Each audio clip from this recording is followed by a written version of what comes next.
85 words per minute. Please be ready. Start. Inaugurating the Educational Ministers Conference, the Minister for Human Resource Development, Government of India, said, I welcome you all to this conference. The chief objective of which is to study the pressures of higher education in the context of knowledge explosion. I am very happy to observe on this occasion the rapid strides made by the states in the field of education, especially higher education. Many states have reported more than 50% improvement in the success, and I am very glad that the steps taken by the governments both at the center and the state have started yielding good results.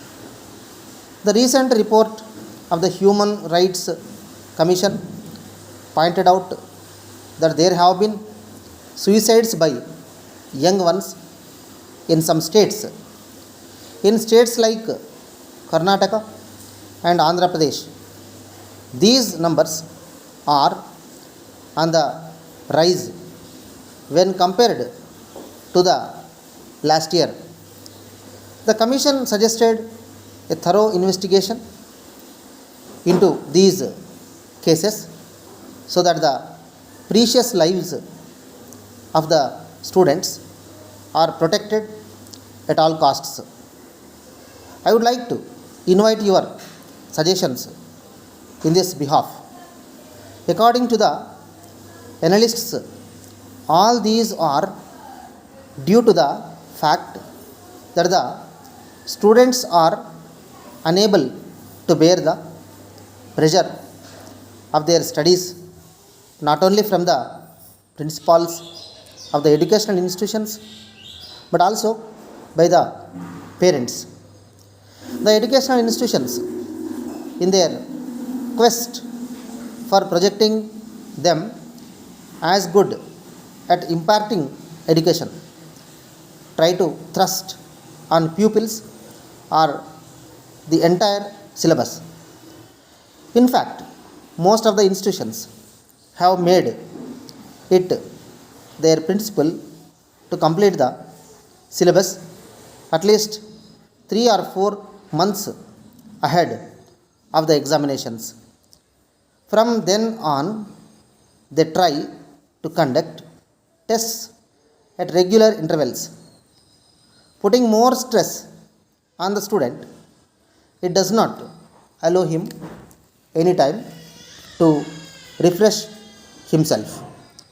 Further, the institutions create an unhealthy competition amongst the students by dividing them into two batches of excellent and poor.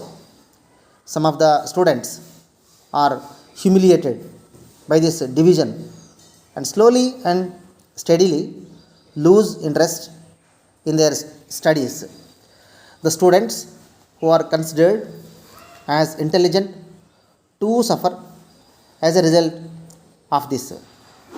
They may become complacent and ultimately fail in the end examinations. There have been instances in which the educational institutions quietly influence the investigating officers when there is a complaint of death. The parties, on the other hand, have other intentions. They take their words are respected by the society, and the respect they feel comes from the higher marks achieved by them. Dear sirs, we draw your attention to the recent order of the government in which it was proposed to pay the salaries of the employee through a bank. For this, all the employees needs to do is to open an account in any of one of the banks listed in the order and inform the drawing officer about the account. The officer prepares the bills in the normal course and submits the same to the treasury. The treasury bank will credit the amount of the employees in their respective accounts on the first of every month. While this being the procedure laid down by the government, the banks are now competing with each other in providing better services to their customers and thus attract them to open the accounts in their bank. In this connection, we intend to present the services of our bank to your personnel, and we request you to kindly arrange a meeting on Monday next. Yours faithfully,